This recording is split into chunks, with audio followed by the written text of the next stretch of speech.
But as we look at trends, we've got to talk about COVID-19 because we're seeing still a trend in hospitalization that is leaving many hospitals without ICU beds. And then the president's going to address the nation at 5 p.m. this afternoon. Of course, Washington time, that's 5 p.m. till midnight because he's usually running late. But that said, what are we going to hear from President Biden? Let's get some more from all of this and where we stand with COVID from Dr. Anand Swaminathan, emergency medicine physician from New Jersey. And it's good to have you here. What do you want to hear from President Biden?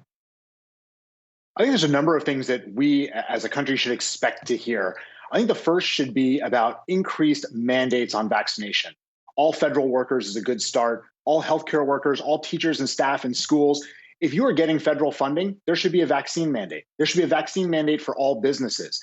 We know that mandates help. They help to push the vaccination forward, get more people vaccinated. We've kind of moved past the carrots area, and now we're getting to sticks. And we need to have those mandates in place.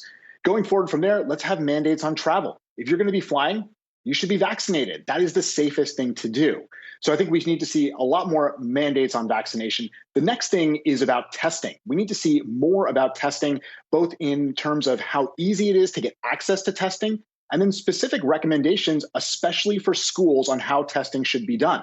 We should be doing surveillance testing in school, which means that we're going to test people, whether they have symptoms or not, especially in the unvaccinated kids, in order to detect a surge before it actually happens. So we need to see expanded and improved testing access, and we should be sending tests to everybody's house. Everybody in the country should have tests readily available so they can test themselves, their children, before they go out of the house to see whether they're infectious. I think those are some of the big things we need to hear. More vaccine mandates, directions on how to do that, and then directions for school on how best to keep our kids safe. And Doctor, as the Delta variant, I mean, it seems like in some of the states that really led the way with the surge in the variant, we've seen cases plateau. Other states, though, however, we're seeing cases rapidly rise. We're seeing hospitalizations also rise as well. Have we seen the worst of the Delta variant in this country, or is this something that we haven't even seen peak yet? This is a really hard one to know because we don't have a lot to go on. We see other countries had some pretty rapid drops, but we don't know why those drops occurred. I don't think we're going to see a real drop or a sustained drop unless we do the things that are necessary, which means vaccinating and testing and masking. These are the things that we know can protect each other.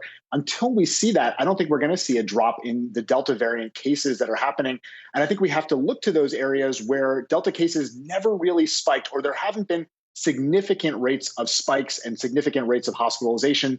Most of that is in the Northeast right now. So what did those places do that kept Delta under control during this time period?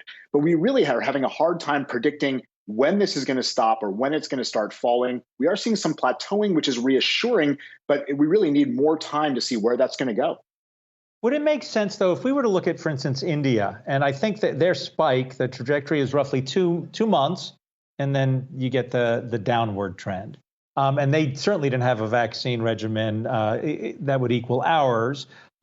So can we expect that, too, that the peak in this Delta variant is just about now, and then we will just naturally go down?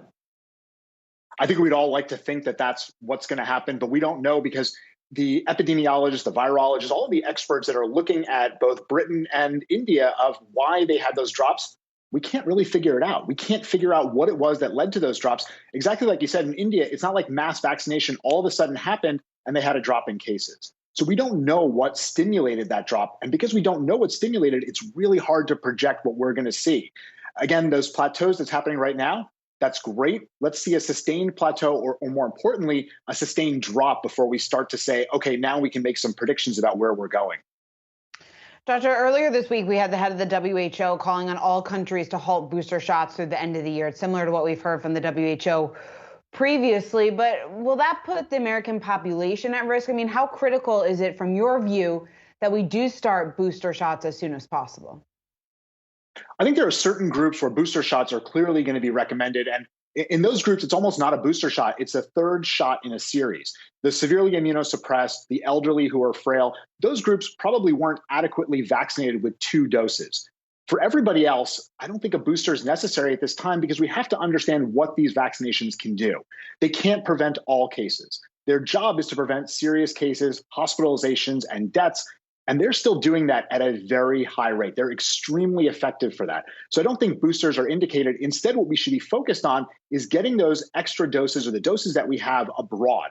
So getting everybody here that we can vaccinated, focusing on that, and then getting those vaccinations to other places in the world where if we don't stop transmission, we're going to be dealing with a new variant and another new variant and another new variant. And that's really where the focus should be, not on boosters for the entire public. Want to turn our attention back to something that we lived with for a long time, the flu, and the predictions that this flu season could be worse than the last one. Is that because most of us won't be wearing masks this year, or is there something else at play? Well, this is another area where predictions are really difficult because we often predict our flu season based on what happens in the Southern Hemisphere. Specifically, Australia and Southeast Asia can help to give us a little bit of an idea of what our flu season is going to look like. But if you look in Australia, they're mostly locked down. So they're not having that flu surge, which makes it hard for us to predict what our flu season is going to look like. I didn't see a single case of flu last year, and a lot of us are chalking that up to the distancing and the masking and not being indoors with other people as to why we didn't see that. If we can protect each other by masking, then I think the flu season will be mild again. But we don't know that yet. We don't know exactly what's going to happen. We might see a huge resurgence because people are very mask resistant. And until we have really consistent, clear messaging on how important that is, we could see some large surges in flu, which could really create a lot of problems because hospitals are already at that tipping or breaking point. And if you add on to that a surge of flu cases, these hospitals are going to crumble. We appreciate your taking time to join us, Dr. Anand Swaminathan. And I just want to say that if Room Rater gets a shot of your room, they should give you extra points for the R2D2 schematic. All the best to you, Doctor.